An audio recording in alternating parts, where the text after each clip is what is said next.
Hey guys, I'm back. It's been a while, hope you're all doing well.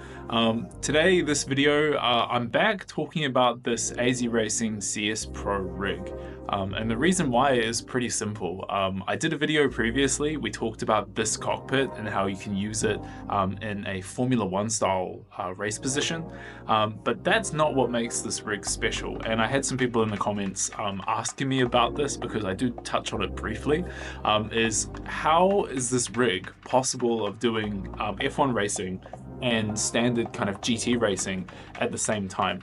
And it's a pretty simple, smart design that I want to talk about in this video. Welcome back. As you can see, there's a lot going on behind me. I've got my standard rig set up in the background. I've shifted one of my TVs over just so I can temporarily test this thing. So this is the CS Pro, like I said, from AZRacing. I've used this before, full disclosure, but the last video I did, we had it in an F1 position. And so when you're doing it in that way, you're using a different seat and a different layout. In this video, I'll be touching briefly on the changes you need to make and how that looks, how that feels, as a pretty standard iRacer. I love iRacing. I do all sorts. I've got up in the background. I do dirt, I do oval, I do GT prototypes, whatever I really feel like. And so it kind of made sense that I would want to test this out from a more standard seating position. I say standard because I think the Formula seating position, while it is popular and it's definitely going to keep getting popular because of F1, for me personally, I still would choose to be sitting in a GT position more often than not. There's a few reasons for that. One is most of the cars I race are not in a Formula seating position. I do a lot of endurance racing where sitting in that position is very immersive, but over time it's not as comfortable as sitting in a standard kind of more simple position. I also do rally, and if you're someone who knows rally like me, sitting in a Formula position trying to do rally is really weird. It doesn't kind of feel right. So I still opt for a standard kind of sports car GT position where I can, and that's where the CS Pro comes in. Why I love this rig so much is the base price is very cheap. It's a very competitive, super solid rig. I can't vouch for it enough. And when you're ordering yours, you have the option to pick what seat and what accessories you want with it. And for a GT position, it's pretty simple. AZRacing do a couple of seat options. I have their traditional bucket seat in the background, but what I'm using this time around in the GT position is the foldable seat. I asked for this specifically, mainly because it's quite a cheap option. I wanted to see what the quality was like, but also for shipping. So if you're someone who lives in Europe or North America, that's always going to be a concern for you, especially with rigs that are coming shipped directly from China. So naturally, I just wanted to see, how much is that going to save you on shipping, and is it going to be worth your time? When you get it, and as you can see behind me, I'll show you in a second, the foldable seat naturally just flips back down when you're finished with it. And I think that's great for people who might be a bit space conscious. Maybe you don't have the biggest room in the world to test. I mean, even I am really pushing my limits here with 2 rigs in this room.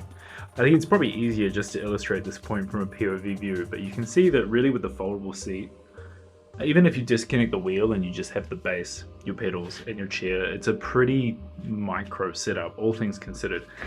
Here's my other SV rig. It's a bit meatier. The bucket seat you can't adjust. This frame is taller.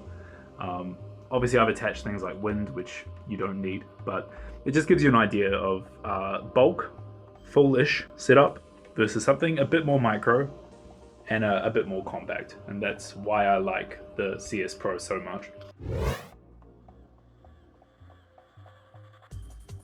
So you might be wondering then, with this rig, to get it from Formula to GT, what kind of adjustments do you need to make? I'm not joking, literally about 8 screws. So I touched on this in the last video. With the CS Pro, what I like about this design is there's a lot of very smart additions. I mean, things like cable management running through this red section right here, for example. But the actual layout to get it achieved is super simple. So the pedals in the seat have screw holes on either side on the inside, right? And there's 2 on the bottom in a lower position, and there's 2 on the top in a higher position. And so it's actually pretty simple. I mean, in Formula, you're going to be sitting lower and then your pedals will be higher. But to get it to a sports car position, it's simple, you just flip them. So I very easily uninstalled the chair, uninstalled my pedals, and I didn't even need to, take anything out, really. I just need to unscrew the 4 screws to the pedals, move them down 1 rung. It's very clear because there's only 2 spaces where the screws can go. You line it up, you screw it in, you tighten everything, and your pedals are done. The seat, pretty simple as well. So once I've removed the other one, the foldable seat comes with the rungs already attached on the bottom and the railing. So you literally just have to line it up, fit it, and then screw it in on the left and right sides. Some people have also asked, well, do I have to use an AZRacing seat? No, you don't. I'm pretty sure you'd be able to order the railings directly. That would be fine. They might charge you a little bit, but I don't imagine it would be much. And then you just want to make sure you can line up or either screw holes in the chair so that it's secure, and then you should be able to mount your seat just fine. And so once it's installed, you'll be able to adjust the seat forward and back. If you've got the accessory for the pedals as well, you'll be able to adjust them forward and back. I'm quite tall, so I always do that. I like to have a lot of space for my legs, just so my knees aren't hitting the wheel or anything like that. And then once that's all set up, like I said, it's literally just 8 screws. You might want to adjust the seat or adjust the pedal so you're comfortable, but there isn't really much else you need to do. So long as you've got your wheelbase mounted, you are basically ready to race. You might have noticed here as well, I'm in this video I'm using a new base coming from AZRacing. I've been testing the Evo. Can't share much on it so far, you'll just see it in the background, but yeah, ultimately using the wheel with a few different types of AZRacing rims, the P1000 pedals like I always do. Testing has been pretty simple. Just in the Formula position, I already knew this rig is solid, so there wasn't much to say. It's just a matter of, okay, once it's in position and it's adjusted, is it comfortable? And I'm happy to say, yeah, it is. The foldable seat, I'll show you in a second, it comes with a little extra cushioning, which I think is nice. Lumbar support, not great. If you're someone who's worried about your lower back, I'd probably get an extra cushion, just a small one to cover your lumbar if possible. But as far as portability, ease of use, super simple. I love that you can just flip up your chair, sit down, and you're ready to jump in and get racing. So build quality, of course, super solid. How does it drive? Very well. Happy to say, super adjustable, super solid, super dependable. So you might be wondering then, with this rig, who is this for? So how I kind of envision this rig is someone who has been trying sim racing for a while and is really enjoying it and is ready to take that next step. That next step being you either have a dedicated space for your rig, maybe you've already got a half rig. So I know some people will have their own, maybe it's like a fixed chair, and then you've got that half platform that has the pedals and holds your wheelbase.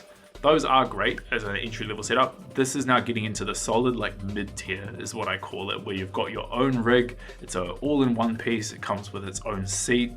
It holds everything you need. And so that's where this kind of comes in. Like I said, very competitively priced. It's a great market right now. If you're someone getting into sim racing, you have so many options, which is awesome.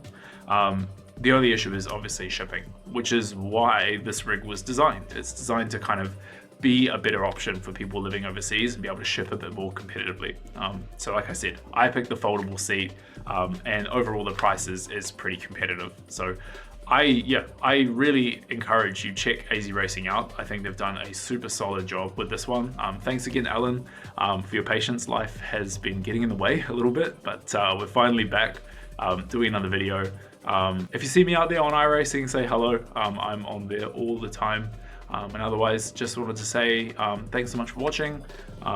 Give me a like, say hello, tell me where you're from, anything you'd like, and hopefully I will catch you in the next one. See you later.